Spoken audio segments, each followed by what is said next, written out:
And the Oscar goes to everyone in Hollywood for being such raging hypocrites that literally nobody gives a flying rip what they have to say. Oh, and Lord, I hope they never stop talking. Here's why.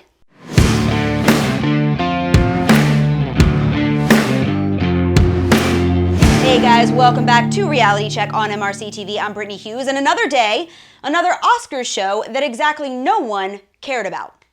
Once again, Jimmy Kimmel preached to us about respecting and listening to women in his opening monologue. Thanks, Jimmy. Of course, it was a monologue that conveniently left out all of his late-night comedy, in which he asks random women on the street to feel around in his pants for a zucchini, but details. Of course, there were a lot of empty chairs last night where half the men in Hollywood used to sit, but that was before they were exposed for decades of groping and harassing women and shoving them into broom closets, all while their rich buddies completely looked the other way. They lectured us on ethics.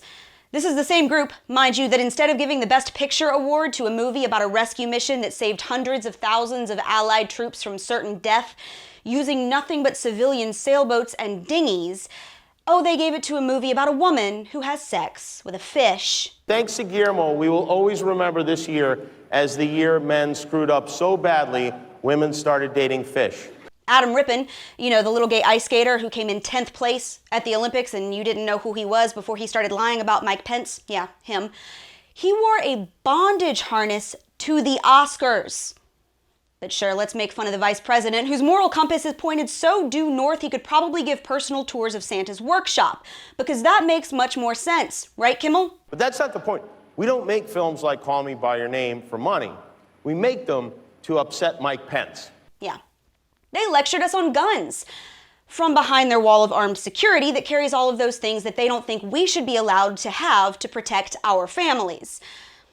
But unlike many Americans who basically just want Hollywood to shut up already, I am taking a totally different approach. In fact, I really, really, really want them to keep talking. Here's why. It turns out that even left-leaning Democrats are sick and tired of Hollywood's grandstanding. A new poll out from Zogby Analytics showed that when Hollywood lectures everyday Americans on gun rights, for example, it makes even the left want to keep and bear arms. In fact, 56% of Americans said that celebrities ranting about guns actually makes them want to support the Second Amendment. Only about a third of self-described Democrats said that celebrity sermons on guns have inspired them to oppose gun rights. The rest? Yeah, not so much. So please, Hollywood, keep talking, please.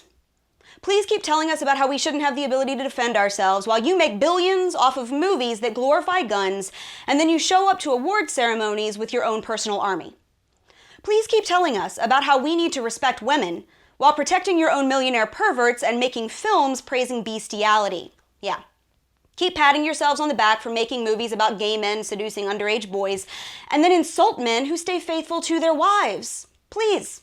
Please keep wearing your black dresses and your white roses and your orange pins. Please keep running your hypocritical, self-congratulatory word holes, because the more you do, the more average Americans hate your guts.